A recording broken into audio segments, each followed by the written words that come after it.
안녕하세요. 오늘은 세 번째 주제, 북방민족의 침입과 극복 중에서 몽골의 침략과 고려의 저항에 대해서 알아보도록 하겠습니다.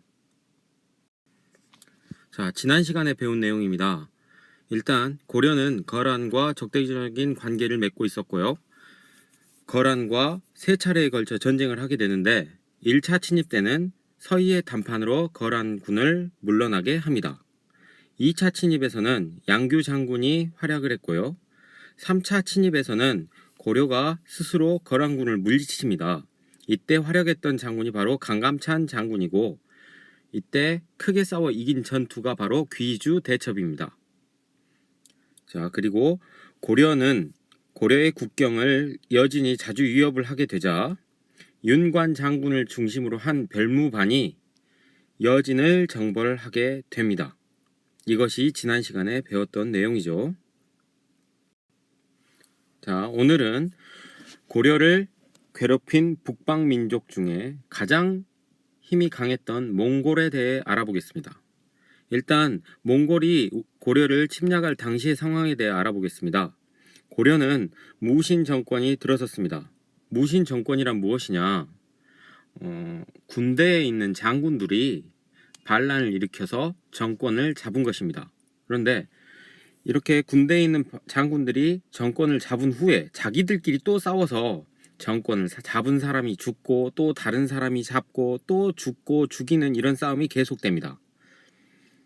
그러면서 무신들이 권력 다툼을 벌이고 나라는 혼란스러워지게 되는 것입니다. 그리고 여기저기서 덩달아 반란이나 농민 봉기가 일어나게 됩니다. 여기 오타 나왔죠. 무심이 아니라 무신입니다. 이런 상황이었고요. 몽골은 거꾸로 흩어져 있던 부족을 통합을 해가지고 몽골이라는 나라를 만들고, 이 나라가 중국에 있는 송나라를 없애고 금나라도 없애고 여러 나라들을 제압을 하면서 세계적인 대제국으로 성장을 하게 됩니다. 자, 이런 상황에서 몽골이 1차 침입을 하게 됩니다. 1차 침입의 원인은 무엇이냐? 고려에 왔다가 돌아가던 몽골의 사신이 정체를 알 수 없는 자들에 의해서 피살당하게 됩니다. 그것도 고려 안에서 피살을 당하는데요. 이것을 이유로 해서 몽골이 침입을 해옵니다. 1231년입니다. 그런데 이 1차 침입에서는 귀주성에서 고려의 군대가 몽골의 군대를 열심히 막아내서 몽골군이 안 되겠다 생각하고 고려와 사이좋게 지내자고 다시 약속을 하고 철수를 하게 됩니다. 그런데 이 1차 침입 이후에 고려는 몽골과 계속적으로 전쟁을 벌이기 위해서 수도를, 그러니까 도읍을 개경해서 강화도로 옮겨버립니다. 왜냐하면 몽골은 유목민족이기 때문에 육지에서는 강하지만 바다에서는 굉장히 약했기 때문에 강화도로 수도를 옮겨버린 겁니다.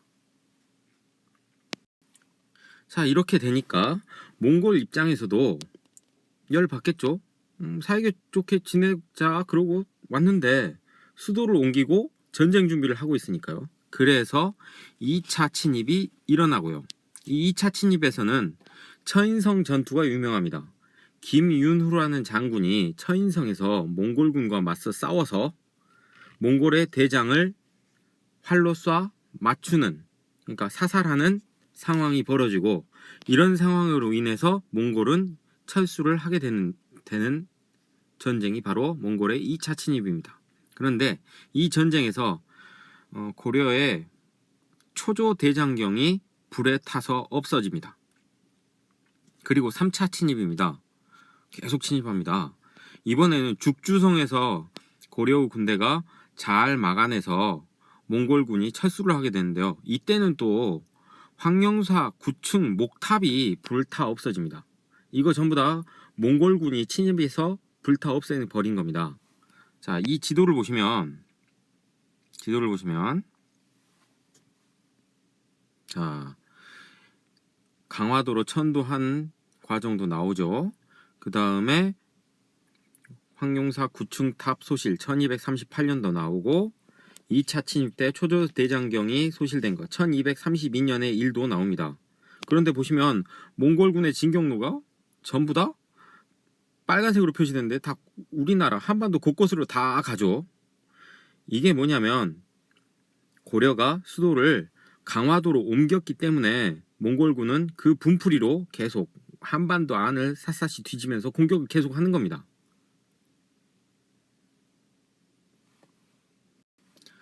자, 그런데 이 3차까지 침입해서 끝났으면 좋을 것이 총 9차례에 걸쳐서 침입을 합니다. 횟수로는 40년간에 걸쳐서 몽골과 고려가 전쟁을 하게 되는 것입니다. 당시 세계 최강이었던 몽골의 군대가 계속적으로 침입을 해왔기 때문에 고려의 피해는 굉장히 심각해집니다. 그런데 몽골 입장에서도 이렇게 섬으로 들어가서 버티는 고려의 조정이 좀 지겹기도 하고 지치기도 하겠죠. 그래서 몽골은 고려에게 도읍을 다시 개경으로 옮겨오라고 계속 요구를 합니다. 하지만 고려는 말도 안 듣죠. 그러다가 1270년에 더 이상 고려는 버틸 수 없다고 생각하고 40년간에 걸친 몽골과 고려의 전쟁, 이 전쟁을 마치면서 고려 조정은 개경으로 돌아오게 됩니다. 이때부터 몽골은 고려에 대해서 간섭을 하기 시작합니다. 자, 그런데 고려 조정은 돌아왔지만 삼별초라는 부대가 계속 몽골군과 항전을 하게 되는데요. 이 삼별초는 원래 최씨 무신 정권의 사병입니다. 그러니까 어떤 집안에서 개인적으로 거느린 군대였던 겁니다. 그런데 몽골에 대항하기 위해서 다시 군대로 재편성된 부대가 바로 이 삼별초입니다. 근데 이 삼별초가 개경으로 돌아가려는 고려 조정의 반기를 들고 몽골 군대와 계속 싸움을 한 겁니다. 그래서 강화도에서 처음에 계속 버티다가 안 되겠으니까 진도로 옮겼다가 이 진도도 공격을 당하니까 다시 제주도까지 옮겼다가 제주도에서 고려와 몽골 연합군에 의해서 진압되면서 고려에서는 이제 더 이상 몽골에 대한 저항을 찾아볼 수 없게 됩니다. 자, 아까 개경으로 고려 조정이 다시 돌아오면서 원나라의 간섭, 그러니까 몽골이 세운 나라가 원나라입니다. 원나라의 간섭이 시작됐다고 했죠. 어떻게 간섭을 했냐? 일단 고려의 왕이 될 만한 왕자들은 전부 다 원나라에 가야 했습니다. 인질이죠, 한마디로. 그 다음 고려에 원나라의 관청을 세워서 고려의 정치에 대해서 이래라 저래라 계속 간섭을 했습니다. 그리고 고려는 원나라가 요구하는, 그러니까 몽골에서 요구하는 물자, 그러니까 물건이라던가 사람, 특히 여자들을 보낼 수밖에 없는 상황이 됐습니다. 그리고 고려의 영토의 일부는 몽골이 직접 다스리기도 했습니다. 그리고 고려의 왕을 이 원나라, 몽골에서 마음대로 바꾸기까지 합니다. 하지만 고려는 겨우겨우 나라의 명맥은 유지하는 상황이었죠. 자, 이 상황을 극복한 왕이 바로 공민왕입니다. 이 공민왕도 역시 원나라의 인질로 잡혀가 있으면서 원나라의 상황을 유심히 관찰을 했는데 원나라의 힘이 약해지고 있다는 사실을 감지합니다. 그리고 고려로 돌아와서 왕이 되자마자 개혁 정책을 추진하기 시작합니다. 이 공민왕이 왕위에 있었던 기간이 1330년부터 1374년까지였으니까요. 그 기간 내내 개혁 정책이 실시됩니다.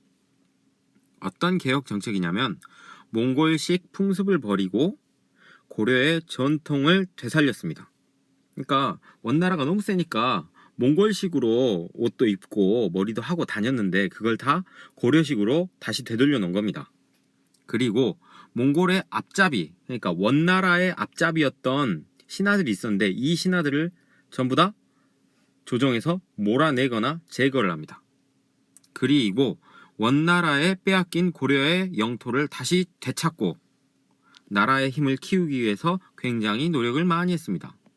자, 지도 보시면 공민왕 때 되찾은 영토인데요. 잘 보시면 여기 보시죠. 화주 보입니까? 영흥? 쌍성 총관부 탈환하고 나와 있습니다. 이 지역은 원나라가 고려의 영토인데 원나라가 마음대로 뺏어간 영토였습니다.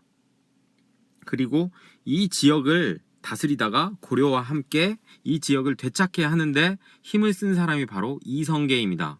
이성계는 나중에 조선을 건국한 인물이기도 하지요.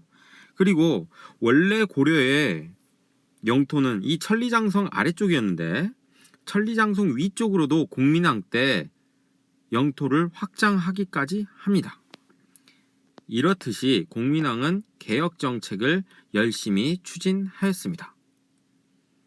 자, 오늘 공부한 내용을 다시 한번 돌아보자면 일단